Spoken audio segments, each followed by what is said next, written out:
Beloved, I'm not as wise as I would like to be, but I'm proud to say I'm not as foolish as I used to be. Maturity has been a slow journey for me, but I like to believe that I'm progressing day by day. In fact, earlier this week, I bumped into an old friend who I hadn't seen since high school, and when we saw each other for the first time in years, we immediately began to reminisce on one fateful Friday night from our high school years. I'll never forget this night when the gym at our high school was packed as we cheered on our basketball team in the regional playoffs. My school was no good at basketball, but we were having one of those Cinderella story years. And early in the second half of this game, I began to get a series of text messages from my father. He tells me that the snow is coming down really hard outside, and out of concern for his teenage son who just began to drive a few weeks ago, he advises me to hurry up and come home. But 16-year-old me says, "Dad, it's a tie game in the third quarter, and I can handle driving home in a little bit of snow." He proceeds to then remind me that I've never driven in snow before, and that it would be wise for me to come home right now. Well, fast forward through the night and a series of continued text messages, I ignore everything that's going on in my phone, and I refuse to acknowledge the reality of the blizzard taking place outside of the building.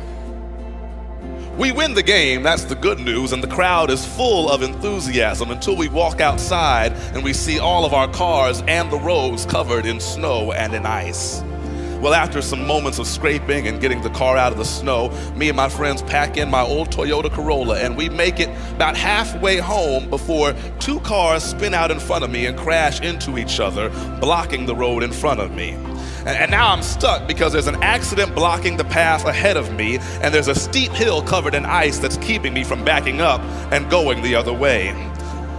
About an hour later, my dad shows up to the rescue. And when I saw his face and I thought about all those text messages he had sent, he didn't have to say what we were both thinking at the time. This boy is a fool.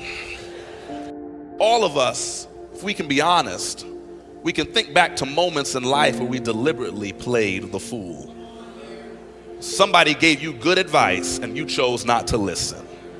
You let misplaced priorities trick you into making a dumb decision. You convinced yourself that you could handle a challenge that you had not prepared or practiced for. Fools think that they can handle anything because they think that nothing is greater than them. But the wise get to a point in life where they recognize that I don't always know what's best, that I need to rely on the advice of others, and that there are some obstacles that I'm not ready to conquer yet. There are some things that are greater than me. And this morning, we journey to the 14th Psalm, and we hear a harsh yet helpful reminder that all of us have been fools at some point in our lives. David says that all of humankind has gone astray, that there is no one who does good. He emphasizes it, no, not one. All of us have been in places where we denied the reality of God, when we tried to rely on our own strength and lift ourselves up to unhealthy heights. David says that fools say in their hearts that there is no God. Fools say in their heart that I'm capable of whatever I put my mind to. Fools say in their hearts that I don't have to rely on anybody else's help. Fools say in their hearts that my ego cannot be broken. Fools say in their heart that there is no God. And I know somebody this morning is saying, "Preacher, I'm a good Christian. I've never said that God doesn't exist." And maybe you haven't denied God's existence with your mouth, but you have denied God's existence with your heart. David tells us how we deny God with our actions in this corrective psalm. He shows us what types of foolish characteristics we exercise, and in describing our foolishness, he also paints a path towards wisdom. As a recovering fool who's still in progress, I want to highlight a few lessons from this psalm that I believe can help us all grow into who God is calling us to be. This psalm shows us three things that fools do that we would be wise not to do. And church, I believe that if we can avoid these three mistakes, our lives can be happier and healthier, and we'll be able to proudly declare that I'm a recovering fool. The first is simple. We are foolish and we say there is no God whenever we try to make idols our substitute God. Look at the first 3 verses. David says that fools are corrupt. They do abominable deeds. He says that God looks down from heaven to see if anybody is wise, and God can't find anyone who is seeking God. You know what you're doing when you're not seeking God? You're seeking something else that has become your replacement God. Because we always spend our time and our energy chasing after the things that we earnestly desire. And God says, when you're no longer chasing me and pursuing me and seeking me, I know that you filled your heart with other desires and priorities, and you put your relationship with me on the back burner. I came to ask somebody this morning, what have you been seeking lately? What idols have been capturing your time and your attention? Who's the person that you put all of your hope and all your trust in? What are some of the habits that you let creep back into your life since we stopped fasting in January? What are the idols that we use to replace God? Idols are so dangerous because they tempt us to rely on possibilities that don't have a guaranteed future. Money will disappear. Celebrities will lose their appeal. Relationships will break up and come to an end. But there is a God who is more consistent and reliable than anything else we can put our hope in.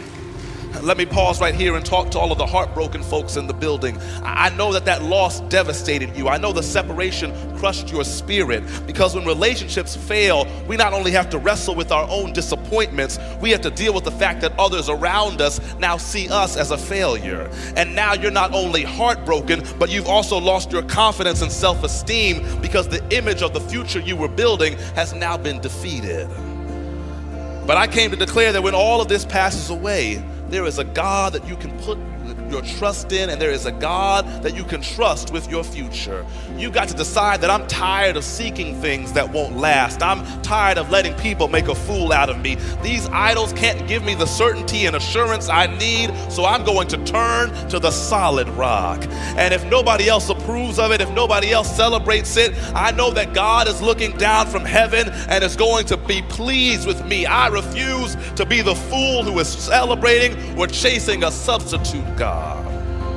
I wonder if there's anybody in the building who can testify that I'm chasing God and God alone. I've tried every alternative. I've tried to live life on my own, but I've discovered that I need God like chicken needs hot sauce. I need God in my life. And I'm determined that I'm not going to let any idol interrupt my prayer life. I'm not going to let my career path get in the way of my devotional time. I'm not going to let any brunch plans force me to miss church. I can't get no help in here. I'm not going to let busyness keep me from reading my Bible. I'm determined to make God a priority, and there is no idol that will keep me from seeking God's presence. God's been too faithful to me. God's been too kind to me. God's forgiven me too many times for me to act like I've got more important things to chase after. I will not exalt a substitute. I will prioritize the God of my salvation.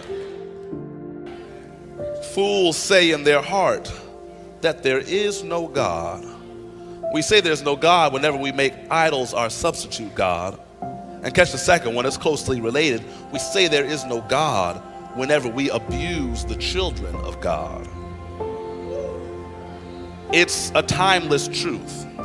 The pursuit of material riches will often cause us to mistreat and abuse any person who stands in the way of the possessions that we desire. The pursuit of personal happiness often coincides with the abuse of others' humanity. I've lived long enough to know that all of us have placed greedy desires above healthy relationships. We've all at some point or another sacrificed a relationship on the altar of selfishness. Greed has a way of infecting our minds and corroding our hearts, and if you want to mature from a place of foolishness to a place of wisdom, you got to start prioritizing people over possessions. Nothing you buy, nothing you wear, nothing you hold or drive or live in is worth more than the people that God has providentially connected you with. The great tragedy of our society is that we love things and we use people. People were meant to be loved, things were meant to be used, but we have reversed the order. Yes, they hurt you, but that does not give you permission to hurt others. And we, as complicated human beings, must always be aware of the ways in which we replicate the hurt we experienced. I'm determined to give better than what I received. I'm determined to be healthier than the habitat I grew up in. I'm determined to rise above the pain of my childhood.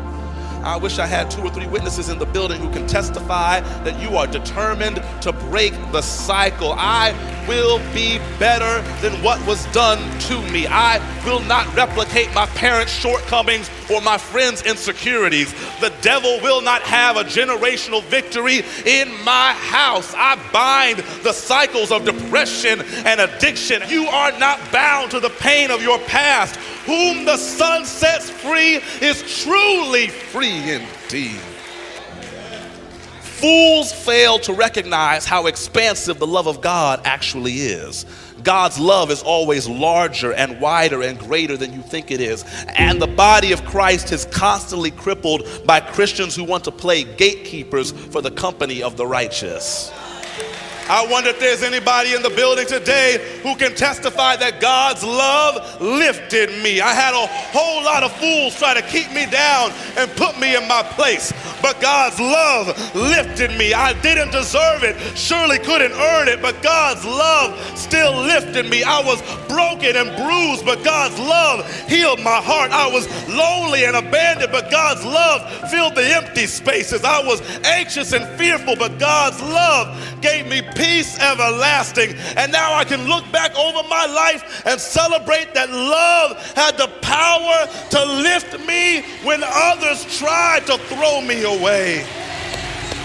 When nothing else could help, love lifted me. When nothing else could help, love lifted me. If that's your testimony, you ought to lift your hands, open up your mouth, and praise God like you know your laws and your rules, your hate and your gossip couldn't keep me down, because God's love stepped in to redefine my life, and his love made a way where there was no way.